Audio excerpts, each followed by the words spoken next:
ரட்சிக்கப்பட்ட நானும் அதே பாவத்தை செய்கிறேன், ரட்சிக்கப்படாத நீங்களும் அதே பாவத்தை செஞ்சா என்னங்க வித்தியாசம்? அப்புறம் என்ன இதுல இருக்கு? ரட்சிக்கப்பட்டு என்ன அர்த்தம்? புரியுதா உங்களுக்கு?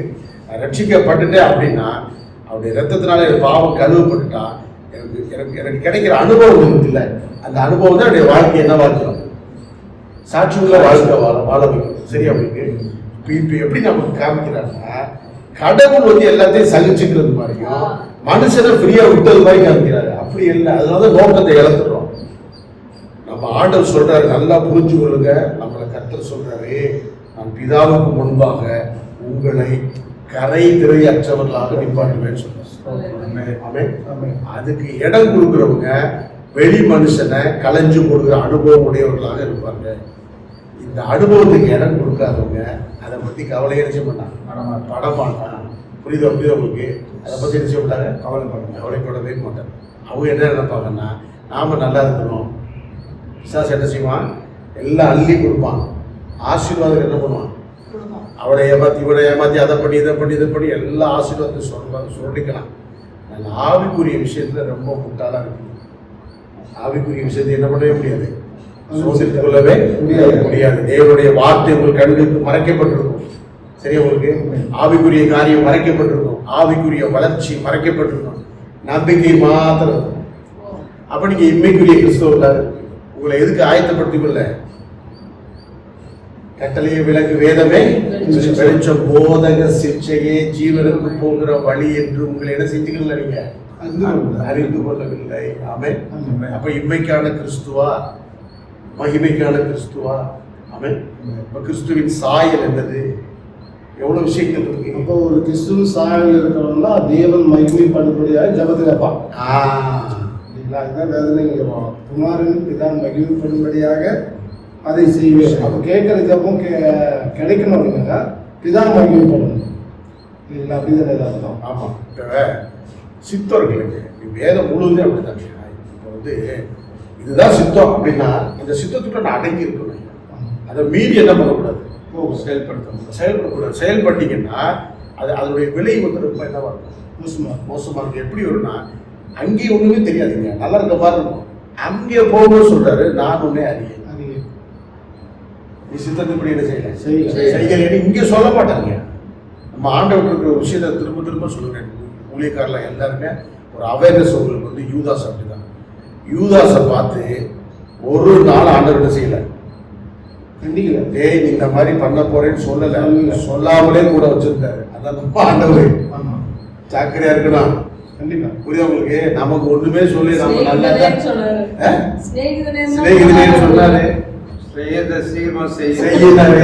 புரியுதா உங்களுக்கு? அதனாலதான் பரிசுத்தாவில வந்தா தான் உங்களுக்கு என்ன கொடுப்பாரு, இந்த உணர்வை கொடுத்துட்டே இருப்பாரு. வளர்ந்துரு, மூவ் ஃபார்வர்ட். அனுபவம் இல்லை, யூதாஸ்கள் தானே, அதனால மாட்டிக்கிட்டான். சரியா உங்களுக்கு? இப்போ நம்மளும் என்ன பண்ணக்கூடாது, நம்மளையும் ஆராய்ந்து பார்க்கணும். நம்ம போன வருஷத்தோட வருஷம் என்ன ஆகிடும், வளர்ச்சி இருக்கும் ஆவிக்குரிய வாழ்க்கை. ஆமென். போன வருஷத்தோட வருஷத்தா இருந்துச்சுன்னா திரும்பி புரிஞ்சு கொள்ளுங்க, நீங்க என்னவா இருக்கீங்க, இன்னும் அதோட மோசமாக தான் இருக்கும். ஆமென். சரியா? அதனால இங்க எதை கொண்டு வர முடியாது, இந்த ஜபத்தை கொண்டு வர முடியாது. அதாவது மீன்ஸ் வந்து இந்த ஜபத்துல என்ன இல்லைன்னா, இது கர்த்தர் சொன்ன ஜபம் தான். இந்த ஜபத்துல என்ன இல்லை அப்படின்னா, இயேசு நாமம் இல்லாதனாலும் பரிசுத்த ஆவியானவர் இல்லை என்பதும், இது நித்திய ஜீவனுக்கு நம்மளை கொண்டு போகிற காரியம் இல்லை என்பதையும், இந்த பூமிக்குரிய காரியமாக இருக்கிறதுனாலும் இது அன்றைக்கு தேவையான ஜபமா இருந்ததே அல்லாமல் என்றென்றைக்குமான ஜபமான இல்லை. அந்த காலத்துக்கு அது, அந்த நேரத்துக்கு அதான் அவர் இருக்கையில் அது ஸ்டார்டிங் இயர்ஸ்ல, ஊழியர் ஸ்டார்ட் பண்ண இயர்ஸ்ல வளர்ந்த உடனே தான் கொண்டு வச்சாரு. ஏன் நாமக்கு நிமித்தம் மாதிரி நீங்க என்ன செய்யணும்? கேட்கணும். சரியா உங்களுக்கு? ஆமென். கிறிஸ்துவின் நாமம் இல்லாம சபை ஆரம்பிக்கப்பட்ட பின்பு குமாரனுடைய நாமம் இல்லாம எந்த ஜபங்களும் கேட்கப்படாது. கண்டிப்பா குமாரனுடைய நாமம் இருக்கணும். குமாரனுடைய நாமம் கொலைசியர்ல ஒரு வசனம் வாசிங்க, 3:17 வாசிங்க.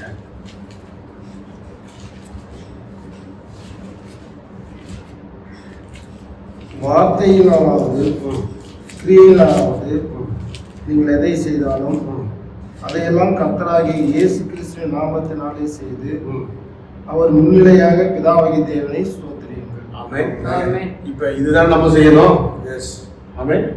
அப்ப சபை இதை செய்யணுமா அதை செய்யணுமா? ஏன்னா இது நம்மை யாரோட கனெக்ட் பண்ணுது? பரலோகத்தில் இருக்கிற பிதாவோடு கனெக்ட் பண்ணுது. ஆமென். ஆமென். நம்ம ராஜ்யத்தை தேடணும். கர்த்தருடைய அவர்களுக்கு கொடுக்கப்பட்டிருக்காரு. சபை வளர்ச்சி இருக்குது. எல்லாத்துக்கும் பிதாவுக்கு நன்றி செலுத்துறோம். ஏன்னா குமாரனை கொடுத்திருக்கிறார். நான் ரட்சிக்கப்பட்டிருக்கிறேன், மீட்கப்பட்டிருக்கிறேன், நான் பரிசுத்தாவியை பெற்றிருக்கிறேன், என்னுடைய ஆவி உயிர்ப்பிக்கப்பட்டிருக்கிறது. இவ்வளவு விஷயங்களை வைத்துக் கொண்டு நான் ஜெபிக்கணும். அப்ப எப்படின்னா இந்த எந்த வித அனுபவமே இல்லாம உள்ள ஜபம் தான் என்னது? இந்த ஜபம். சரியா உங்களுக்கு? அப்ப இந்த ஜபத்தை ஜெபிக்கணுமா ஜெபிக்க கூடாது? அது ஜெபிக்க தேவையில்லை. ஆமென். அலசி பார்த்து நலமானவை ஆர்குமெண்ட்டுக்கு வேலையே இல்லை. சரியா உங்களுக்கு? நம்ம பார்க்கிறோம் இதுல இதெல்லாம் இல்லை. சரியா? அப்ப இது இப்படி எப்படி கொடுத்துருக்காருமா? சரியா? ஏன்னா நம்ம வேதத்தை என்ன செய்யணும்? ஆராய்ந்து பாருங்க. சரியா? சும்மா கொடுத்துருக்கேன்னு என்ன செய்ய முடியாது. அப்படின்னா உலகத்தை மாதிரி ஆயிடும். உலகத்தாங்க அப்படித்தான் இருக்காங்க. அவங்களுடைய வேதங்கள் என்ன பண்றாங்க? அப்படியே படிச்சு அப்படியே எடுத்து கொடுக்குறாங்க. நமக்கு அப்படி கொடுக்கப்படல. என்ன செய்யணும்? ஆராய்ந்து பார்க்கிறோம். ஆவிக்குரிய சம்பந்தப்படுத்துகிறோம். சத்தியம் எதுல இருக்குதோ அது சத்தியத்தை என்ன செய்யணும்? எடுத்து கொடுக்குறோம். சத்தியம் மாறாதது. ஆமென். சரியா? அப்ப இதுதான் என்னுடைய காரியமா இருக்கிறது. ஆமென். அப்ப இதோட என்ன செய்யறாரு? ராஜ்ய வல்லமை என்னைக்கு முடியலன்னு சொல்லி முடிக்க சொல்றாரு. இப்படி ஜெபம் பண்ணி முடிச்சுக்கப்பா. அதனால உன் ஜெபம் கேட்கப்படுன்னு நினைக்காத. வந்து இயேசுவின் நாமத்தில் ஆமென்னு சொல்லுவோம். இங்க வெறுமனே ஆமென் என்பது. ஆமா. இப்ப என்னன்னா இதெல்லாம் இப்ப எங்க சோதனைக்கு போனவத்தையும் இந்த ரட்சித்துக்கொள்ளலாம் சொல்லப்படுது இல்ல? இதெல்லாம் நீங்க செய்யுங்க நம்ம கேட்கிறோம். சரியா? இப்ப என்ன பண்றாரு? நமக்கு ஆவியானவர் கொடுத்துருக்காரு, ரத்தம் கொடுத்துருக்கு, பாவம் பண்ணி கொடுத்துருக்கு. சரியா உங்களுக்கு? இப்ப நம்ம இந்த ஜெபத்தை செய்வது இல்லை, ஜெபிக்க வேண்டிய அவசியம் இல்லை. ஆமென். ரட்சிப்பு வந்துருச்சு, ராஜ்யம் நமக்குள்ள வந்துருச்சு, வல்லமை இருக்கு, கர்த்தருடைய மகிமை உள்ள தண்ணி இருக்காரு, எல்லாமே வந்துருச்சு. ஆமா. இப்போ இது முடிஞ்சு போன விஷயம். சரியா? இந்த காரியங்கள் இல்லாதவங்க ஜெபம் பண்ணலாம்.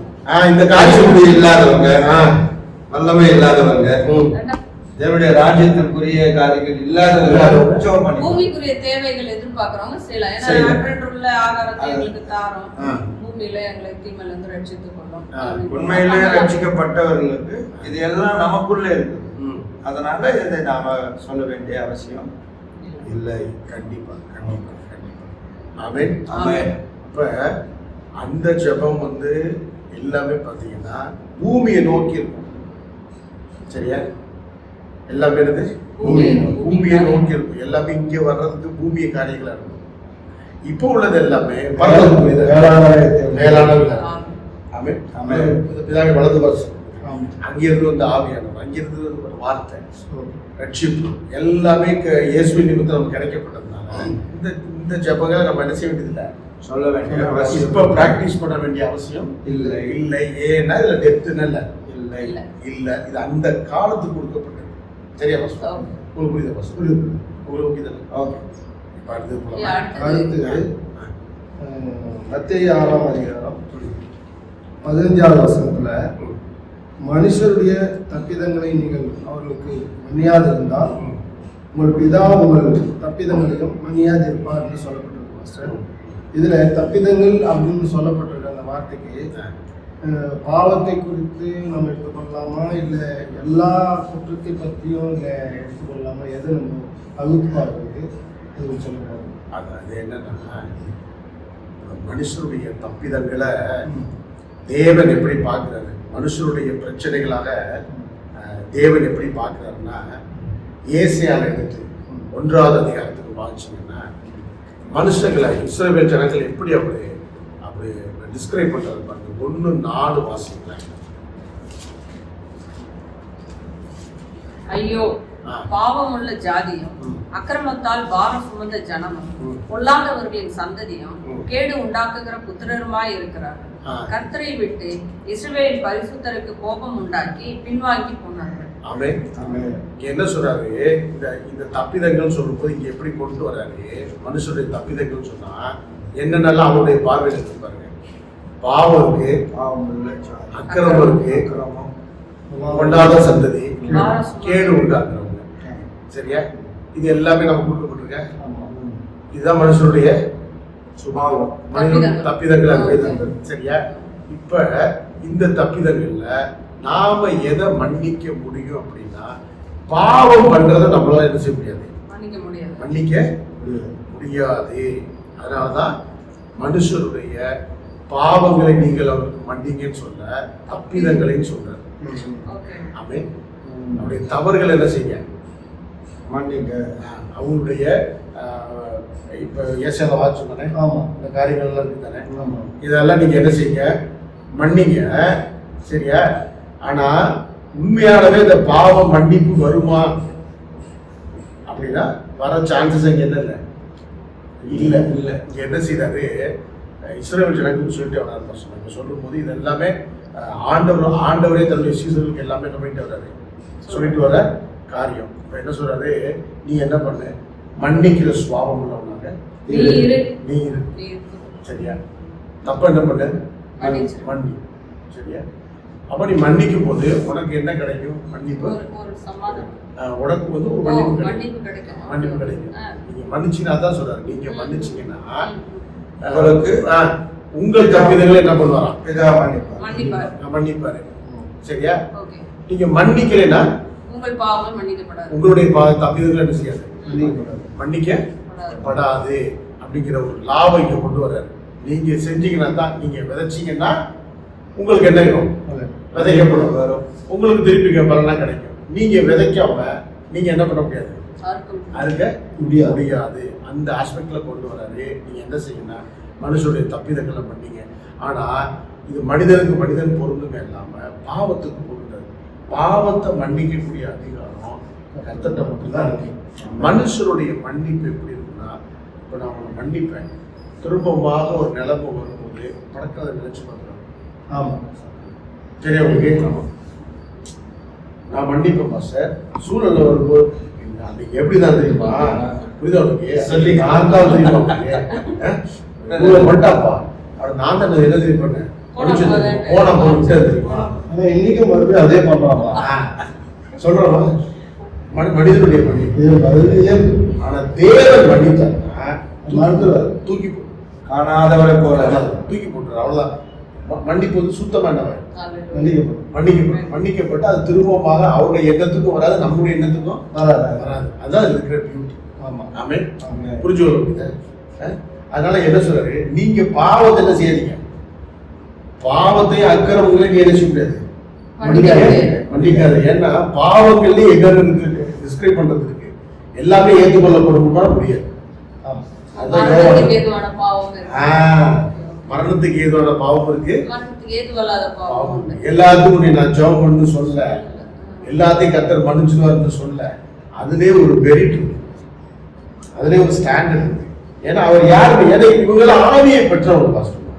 நம்ம சும்மா வசனத்தை படிச்சுட்டு வாழ்க்கை மாறாம என்ன செய்யறாங்க, சொல்லி கொடுக்கறதுனால இவங்கள்ட்ட என்ன வரமாட்டேங்குதுன்னா, அங்கேயே அந்த பலன் இல்லை, சாட்சி இல்லாததுனால மக்கள் அதை ஏற்றுக்கொள்ள மாட்டேங்கிறாங்க. அப்படி அவங்க அப்ப நான் என்னன்னா, எனக்கு ஏத்த மாதிரி என்னுடைய பலவீனம், என்னுடைய பாவங்களுக்கு ஏத்த வசனங்களை நான் என்ன செய்யறேன், யூஸ் பண்ணி கொண்டு அதை நான் அடிச்சு விட்டுறது. அப்ப என்னன்னா இது உண்மையான ரியாலிட்டியோட கனெக்ட் ஆகுமான்னு ஆகாது. எல்லா வசனங்களும் உள்ளதான் கனெக்ட் ஆகும். அவன் பரிசுத்த பரிசுத்த பரிசுத்த பரிசுத்தம் இல்லாமல் தேவனை தரிசிக்க முடியாது. நமக்கு கிருபையும் சத்தியமும் உண்டாச்சு. அவன் அவருடைய கிரியைக்கு தக்க பலன் உண்டு. எல்லா கால்களும் அவர் முன்பாக முழங்கால் படி எல்லாவற்றையும் நியாயம் இருக்கிற அவரை. அவர் எல்லாரையும் சேர்க்கிறவர் அல்ல, புத்தி உள்ள கன்னிகையை மாத்திரம் சேர்க்கிறார். பிதாவின் சித்தத்தின்படி செய்தவன் மாத்திரம் உள்ளே வாங்க. அப்ப பூமியில திறந்திருக்கு எல்லாமே, கதவுகள் எல்லாம் திறந்திருக்கு. அப்போ சொல்றாரு, கேட்டுக்கு போகிற வாசல் விசாலமா, அதுல போறவர்கள் அநேகம். ஆனா ஜீவனுக்கு போகிற வாசல் ஒரு குறுகியது, அதை கண்டுபிடிக்கிறது. அப்ப நமக்கு என்ன பண்றது, மைண்ட் ஷார்ட் பண்றாரு, டைரக்ட் பண்றாரு, கண்டுபிடின்னு சொல்றாரு. கண்டுபிடி. ஆமென். நீதிமொழிகள் ஒரு வசனம் இருக்கும், நீதிமொழிகள்ல அதை கண்டுபிடிக்கிறவனுக்கு தான் ஜீவன் சொல்றாங்க. அதாவது நீதிமொழிகள் 3வது அதிகாரம், நீதிமொழிகள்ல 18:4 21-22 வாசிக்கிறோம். 4:21-22. அவைகள் உன் கண்களை விட்டு பிரியாதிருப்பதாக, அவைகள் உன் இருதயத்துக்குள்ளே காத்துக்கொள். அவைகளை கண்டுபிடிக்கிறவர்களுக்கு அவைகள் ஜீவனும், அவர்கள் உடலுக்கெல்லாம் ஆரோக்கியமுமா. ஆமென். இது எப்படி ஆரம்பிக்கிறாரு? என் மகனே, என் வார்த்தைகளை கவனி, என் வசனங்களுக்கு உன் செவியை சாய். அவைகள் உன் கண்களை விட்டு என்னவா இருக்கணுமா? அவைகளை உன் இருதயத்துக்குள்ளே காத்துக்கொள். அவைகளை கண்டுபிடிக்கிறவர்களுக்கு நம்ம நிறைய பேர் படிப்பாங்க வசனத்தை, ஆனா வசனத்துக்குள்ள இருக்கிற ஜீவனை கண்டுபிடிக்க மாட்டாங்க. புரியுது? முழங்கால் படிட்டு வசனத்தை படிச்சிருவான், டீ போட்டு படிப்பாங்க. புரியுதா உங்களுக்கு? ஒரு வருஷத்துக்கு 10 தடவை படிச்சிருவாங்க வசனத்தை. ஆனால் வசனம் என்ன சொல்கிறது, வசனத்துக்குள்ள இருக்கிற ஜீவன் என்ன கண்டுபிடிக்க, நீ கண்டுபிடிச்சீங்கன்னா தான் அவருடைய காயத்தின் தருமா நம்ம சுகமாகும். ஆமென். எல்லாமே ஒரு டெப்த்துக்கு உள்ள. அதனாலதான் வேதத்தை நம்ம பகுத்து போதிக்கிறோம். ஆமென். அந்த பகுத்து போதிக்கும் போது என்ன பண்ணப்படுது? தீமோத்தேயுக்கு தானே அது எக்ஸாம்பிளா சொல்றாரு, நீ வேதத்தை பகுத்து போதிச்சு உன்னை கொண்டு வந்து எங்கேவா நிப்பாட்டணும்? தேவனுக்கு முன்பாக என்னவா நிப்பாட்டணும்? உத்தமனாக. ஆமென். நீ கொண்டு வந்து என்ன எனக்கு கிருபை உள்ளவனா நிப்பாட்ட சொல்லிய என்ன செய்ய சொல்றாரு? இஸ்ரவேலர்களுக்கு அதேதான் பாசமா, எல்லாருக்கும் அதான் பாசமா. ஏன்னா தேவன் அப்படிப்பட்டவர், கிருபையை கொடுத்தவர், கேட்கிறது சத்தியம். சரி, உத்தமனா சொல்றாரா? இங்க இதுலயும் சொல்றாரு பாருங்க. தீமோத்தேயுல சொல்லும்போது, தீமோத்தேயுக்கு சொல்லும்போது ஜாக்கிரதையா சொல்லுவாங்க. 15 2 தீமோத்தேயு 2:15 வாசிங்க. நீ வெட்கப்படாத ஊழியக்காரனாயும் சத்தியவசனத்தை நிதானமாய் பகுத்து போதிக்கிறவனாயும் இந்த தேவனுக்கு முன்பாக உத்தமனாக இருக்கும்படி ஜாக்கிரதையாகும். ஆமென். இப்ப இங்க கிருபை இருக்கா? இல்ல. சத்தியவசனம். சத்தியவசனம் வரும்போது மாம்சத்துக்குரியதே மாம்சத்திற்கும், ஆவிக்குரியதே ஆவிக்குரியதற்கும் பிரிச்சு எடுக்கணும். அதுக்குதான் வார்த்தை, அதுக்குதான் வார்த்தை. அதனாலதான் ஜனங்க யார்கிட்ட எதுக்கு வரமாட்டேங்கிறாங்க? வார்த்தைக்கு நேராக வராமல் சிலுவைக்கு நேராக நிக்கிறது. காரணம் என்ன? கிருபை. சிலுவை வந்து மன்னிப்பு கொடுக்குது, கிருபையை அதிகமாக தருது. சரி, உங்களுக்கு இதுவரையிலும் நாம் இந்த காணொலியின் மூலமாக மத்தேயு புஸ்தகம் 6ஆம் அதிகாரத்துல அநேக காரியங்களை குறித்து நாங்கள் கேள்விகளாக கேட்டதற்கு ரவி ஐயா அவர்கள் பதில் சொன்னாங்க. அதில் நிறைய விளக்கங்களை நாம் அறிந்து கொண்டோம். இதை காண்கிற நீங்கள் இன்னும் அநேகருக்கும் இதை குறித்து ஷேர் பண்ணுங்க, எடுத்து சொல்லுங்க. இந்த கடைசி நாட்களில் நாம் சத்தியத்தை எழுதி இருக்கிறபடியே நாம் அறிந்து கொள்ளவும், இன்னும் நாம் கர்த்தருக்கென்று செய்கிற ஊழியங்களை உண்மையாகவும் இன்னும் அநேக ஆத்துமாக்களுடைய கண்கள் நம்மை கொண்டு கர்த்தருடைய ஆவியானவர் திறக்கும்படியாகவும் இந்த சத்தியங்கள் நமக்கு நிச்சயமாகவே பிரயோஜனமாக இருக்கும் என்று நாம் நம்புகிறோம். இதை ஷேர் பண்ணுங்க, இதை அநேகருக்கு எடுத்து சொல்லுங்க. தொடர்ந்து இதை இந்த காணொலிக்கு உங்களுடைய சப்போர்ட் கொடுக்கும்படிக்கு நாங்கள் கேட்டுக்கொள்கிறோம். ஆமென். ஷாலோம்.